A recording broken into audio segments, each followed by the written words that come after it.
You're watching In Your Interest. I'm Krishna Kumar. Time now to put the focus on the next flight that you'll be taking.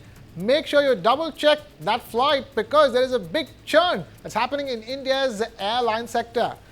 These are challenging times for India's aviation industry's major developments on all carriers across the board. The latest is that SpiceJet is once again in crisis mode. It's struggling with severe financial difficulties. The airline has decided to furlough 150 cabin crew members for 3 months, a move that tells you about the level of its financial woes. Furloughing involves temporarily halting paid employment due to financial constraints.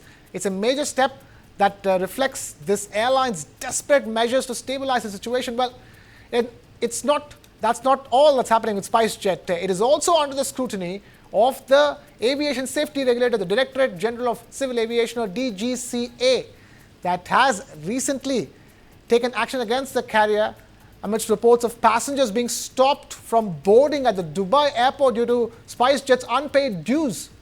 Now, this is the second disruption of SpiceJet flights from Dubai this month, and it tells you the mounting operational challenges that the airline is facing due to its mounting financial challenges. Meanwhile, it's not just SpiceJet. The Indian aviation sector is witnessing a major shift as Vistara and Air India prepare for a major merger. Starting the 3rd of September, Vistara will cease to accept bookings for travel for on or after the 12th of November. This merger marks a transformative period for both airlines, and passengers should be aware of the upcoming changes. So if you're booking a Vistara flight, beware.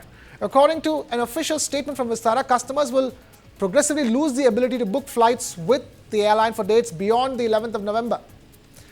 And as the integration with Air India moves forward, we'll have to wait and watch as to what's going to happen with India's airline sector.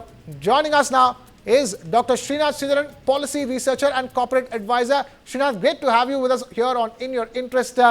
These are as the famous Chinese proverb goes, may you live in interesting times. These are interesting times for airline passengers in India.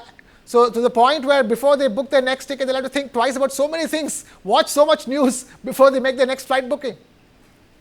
And Krishna, forget making the travel with the flight ticket, but can a website of, let's say, an Air India would even allow you to seamlessly book a ticket and actually select a seat, and will you actually get that seat even before the plane takes off?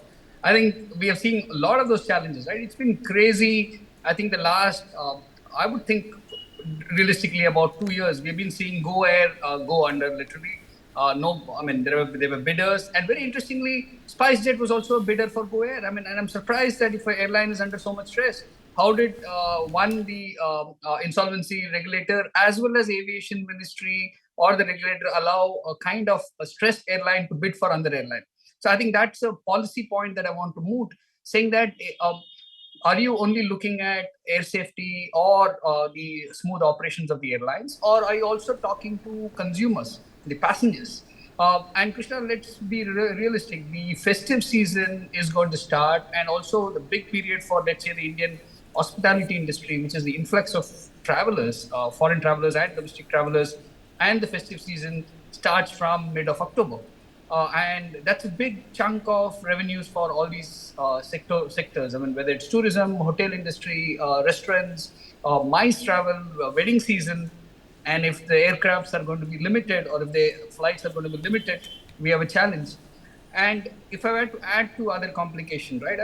Typically with, let's say, the winter season, we also have a lot of airports which are not Cat 3 compliant, or airlines where they've not trained their pilots or staff to be Cat 3 compliant, which means most of the flights also get cancelled. It's, I think, very, very scary. We've already seen a duopoly kind of scenario today. With Vistara Air India merger, it's going to be the Tata Group having one say in the airline sector. Other is Indigo. Where are the rest? We keep talking about $5 trillion economy, consumption economy, 140 crore Indians, the great Indian middle class. But somewhere, are we going to allow people to move from one city to another? Or are we going to be stuck with it? I think that's a bigger worry, Krishna. Right. I'm asked this question, at a time when it's given conversation or debating point as far as India's airline sector is concerned. It's becoming a duopoly. In that sense, what do you think can we do as passengers booking tickets going forward? Because you have had this a spate of strikes also happening. You had a strike at Vistara, there was Air India. There were multiple instances of strikes. The crew is not happy, the pilots are not happy. But then again, you have green shoots of hope. Like you have a new airline in the form of Akasa Air, which continues to be in the skies for, although however small it is. So in that sense, how does we as a passenger, we as a consumer, deal with a situation like this? See, I think that's a real challenge, right? Who do we complain to? Let's say you're at the airport and your flight is delayed. There are lots of fine prints in every ticket booking. They will at best tell you, we can put you on a different flight. And that's a challenge. And I think here is where I think one would expect the regulator or the aviation ministry to come together and call the stakeholders and say, what is it that we can do? If I remember right, there is actually an Air Passengers Association as well. And I think this is the time that they need to be more active to talk about how do you assuage hardship that the passengers go through. The reality is, I think there is no one person or one stakeholder to blame. You have grown rapidly. This is a sector where it needs a lot of capex, and we've always kind of jocularly said, right? If you want to be a millionaire, start off as a billionaire and start an airline business. And we have seen successively a lot of airlines, not only in India, but even globally, go bust. Two, I think we got to be very pragmatic for passengers. Is there actually passenger right of charter? What do passengers expect?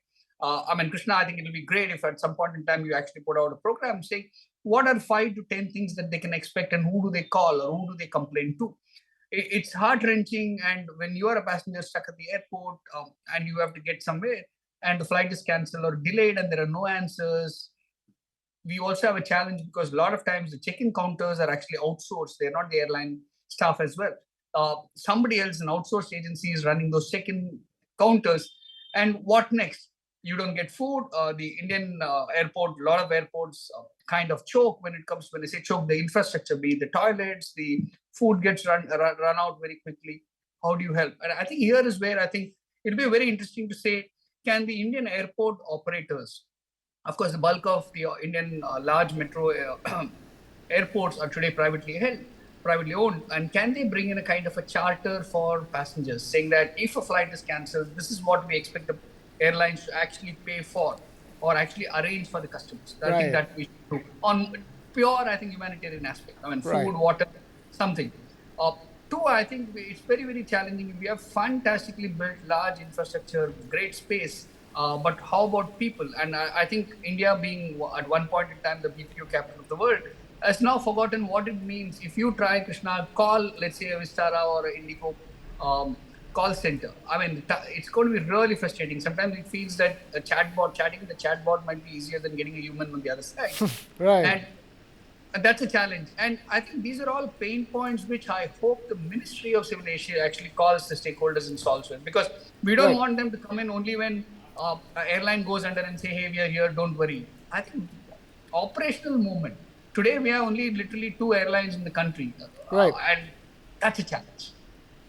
Just 2 airlines in the country, full carriers, that is going to be a challenge. Srinath, I'm afraid we've completely run out of time here on the show. With that, thank you so much for taking time to be with us here In Your Interest. And with that, it's a wrap here from my side. Thank you so much for watching. This is Krishna Kumar signing off.